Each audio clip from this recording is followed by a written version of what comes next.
Our LA NBA studio with Paul, Jalen, and Chauncey. I'm Michelle. Rockets up 61-54 at the half. But it is a Saturday night in the NBA, so let's take a look at what else has been happening tonight. And this one, a lot of eyes, especially in this part of the country, on Lakers, Pelicans. No AD. Second quarter, no Kyle AD. Kuzma. Yeah, we talked about no superstar, big letdown. You weren't kidding. This is a bad loss that could come back to haunt the Los Angeles Lakers. Lose at Philly, win at Boston, lose at Atlanta, win against Houston, lose against the Pelicans without AD. None of it makes sense, right? This just doesn't make any sense. And they didn't just let, they lost pretty. It does make sense. That's what happens when you're a 500 basketball team. Woo, that locker room might be a little awkward. Much weight on James's shoulder, man. I don't see the Lakers making the playoffs. Well, they're falling. They're falling. They continue to do so a little bit further back from that 8th spot, 13 and a half. We got news back. for you Lakers fans. Keep your head up. We do. But, Paul, don't get too cute yet, because we've got a little Celtics Bulls for you, my friend. The Celtics at least going to make That's fair. No, that's fair. But I do want to know this. So the Bulls had a crazy win last night against Orlando by a point. Okay. Then they were down 20 points. The Celtics can still win this game. So what's going on? Come clean, Paul. Levine put work in on them boys. And they took that L. Nene. My old teammate still got the hops. We'll talk this game next. This halftime is presented by Metro. The Sports Center tonight after BYU Gonzaga on ESPN with Steve Levy and Zubin. Recap this one, some takeaways from the Duke-Syracuse game, and highlights, of course, Tigers third round down in Mexico. Welcome back to our show right now, and we talked so much Chris Paul in the pre because of no James Harden, and he's doing all right. Well, like we talked about in court, but he's still an elite point guard in this game. I mean, 11 assists in this first half, 0 turnovers. That's what Chris Paul does, and we know. We talked about his hands, some of the best hands the league has ever seen as far as getting steals, but he's just a leader. He's a general. I mean, how about that no-look pass right now? Gerald Green didn't even see it coming. Ooh, no. And he's, like Paul said, going to be in isolation situations, and he's a problem out there. But the third quarter's coming, and it's the Warriors. CP3 got the props, but his best supporting actor as we salute the Oscars tomorrow is Kenneth Fareed. Look at that crossover and finish with the left. And this hustle play. This is why he got paid the big bucks in Denver.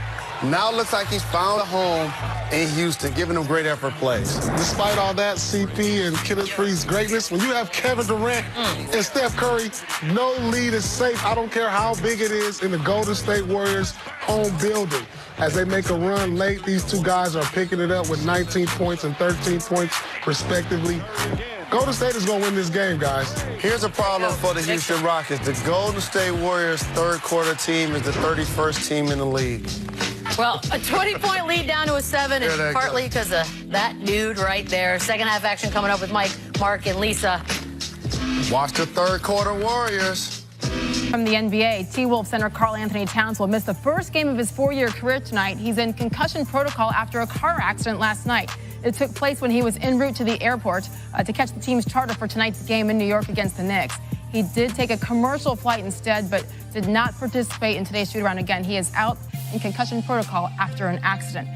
LeBron and the Lakers got the better of James Harden, Chris Paul, and the Rockets last night, salvaging 1 win in their 4 meetings this season as they got back to 500. Surprise, surprise, there was drama on the court at Staples Center. Fouls and officiating, that was the biggest storyline. Harden had 3 fouls in the first quarter. 4 of his 6 fouls he fouled out occurred on the offensive end. His 4 charges tied for the most in any game this season, the most he's had over the last 5 seasons, too.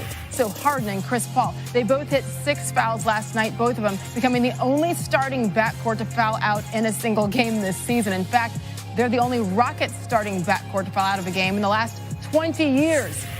Referee Scott Foster at the center of it. He called 7 fouls on the Rockets in the fourth quarter alone, topping the 6 he called on the Lakers throughout the entire game. No surprise, the Rockets duo not happy. They were jawing at the officials all night long, in particular Scott Foster. Listen to what they said afterwards. Scott Foster, man, he's I never really talk about officiating or anything like that, but just rude and arrogant. I feel like it's a personal issue. Yeah, for sure it's personal, for sure. Like, I don't think he should be able to even, officiate our games anymore, honestly. I mean, I don't know what else to do. You know what I mean? Been met with the league with him before and all this stuff. I don't know what else to do. You feel like there is a personal... I just don't know what else to do. You know what I mean? keep playing. I don't know what else to do. Tim Legler played 10 seasons in the NBA. By the way, no word yet on any fines to come down. Surely they will, but they didn't hold back in their criticism of Scott Foster. I know you broke down a lot of these plays. Do they have a case? What do you see? Yeah, sometimes you got to let it out, and they did last night. Unfortunately, Sage, I didn't have time to go back and watch every game Scott Foster's ref when the Rockets are playing. Yeah. Put this in a greater context because they have it. I go case-by-case basis. To me, that's a little bit dicey, that push-off, but James Harden gets away with a ton of those, so I don't know if he can complain about it. The 2 offensive fouls on the passes, clearly charges. I think Kyle Kuzma and LeBron both there waiting on him, clearly set. And this one, there's contact. Even though it's on Ingram's left arm, there is contact. Now, is that called every time a guy drives? No, it's a 50-50 call. It certainly doesn't merit that kind of overreaction. Here's what's going on. They have a perceived view of Scott Foster. That's well before what happened last night. So when they get calls that don't go their way and he's on the floor, it's a lot more about the bigger picture in Scott Foster than it is that call in that moment. Because when you break them down play by play, most of those, in my opinion, were accurate calls last night. But when you think there's a slant and a tilt coming from an official, then you're not going to view those the same way. You heard a whistle, it's against you. You automatically think there's some bias there. And look, it's human nature for players to feel this way about certain officials. It happens. We're all human beings. Exactly. Chris Paul, of course, always vocal, certainly not always on the best side of the officials. We'll see how this plays out, though. I don't know that they're going to get their wish that he never officiates another one of their games again, though. Tim Legler, thank you, sir. We'll let you know, by the way, when any fines, not if, but when any fines come down here. DeMar DeRozan, he said earlier in the show, emotions. It was tough for him to leave Toronto, but now it is all business. Back north of the border, playing for the first time since the trade last summer. Spurs, Raptors, top of the hour here on ESPN. Welcome back to SportsCenter. It's been 7 months since Raptors GM Masai Ujiri traded the former face of this franchise, DeMar DeRozan, and he returns to play in Toronto for the first time. His Spurs are the current 7th seed in the West, face a tough challenge against the hottest team in the NBA, his former team, the Toronto Raptors. They've won 6 straight games. The first time they played, it was back on January 3rd. Kawhi's return to San Antonio. Listen to how the Spurs faithful greeted him. 6'7" forward from San Diego State, number 2, Kawhi Leonard. 6'9" forward from New Mexico State. Got to remember, Kawhi didn't exit exactly gracefully. He only played in 9 games. He said he wanted out. He got out. But here's how he played that night. 21 points in his return to San Antonio. So Kawhi looking like Kawhi. And then DeRozan, how about that? Powerful slam. And then the floater and one. He had his first career triple-double with 21 points, 14 boards, 11 assists as the Spurs won 125-107. Emotions were high that night, and they'll be high again tonight. My whole NBA career was here. Being removed from it, not even a full season, coming back here and playing my first game, pretty sure it means a lot just to come back, see the fans, see the familiar faces. So looking forward to it. You're facing San Antonio then. Is there any emotion on your side? No, just want to play any other game. Another regular season game after All-Star break. Obviously want to come on and get a win. And Doris Burke will be on the call for DeMar DeRozan's emotional return to Toronto at top of the hour here on ESPN. Doris, good to see you again. I know you've watched DeMar a lot this season as he adjusts to the Spurs system. His numbers are pretty good, just slightly lower than they were last season. How would you assess his transition? Well, the Spurs would tell you as an organization he has been everything they anticipated. Think over the first month, he averaged 27 points per game. And the beauty of playing for a Spurs organization is they're going to put you in your sweet spots, right? DeMar DeRozan is the consummate mid-range shooter. So many injuries have played a part in their season. He's had to average a career-high 6 assists because he's been a primary playmaker. He's also rebounded it quite well. But tonight is going to be difficult. This is a very emotional man. He grew up here, so I'm anxious to see how he performs. Yeah, me too. He was very upset when the trade went down. And again, the Raptors made the move to trade DeMar for Kawhi and Danny Green. It was obvious at the time they're pushing for their first finals berth right now. They want it now. So 2 spot in the East, game and a half behind Milwaukee. Doris, what will it take for them to finally make their first NBA Finals? Sage, I believe they have all the pieces to come out of the East. They are long, they're athletic, they're deep, and you begin with Kawhi Leonard, right? A Finals MVP in his past, an elite defensive player. He is the guy you will play through late to get you the big buckets.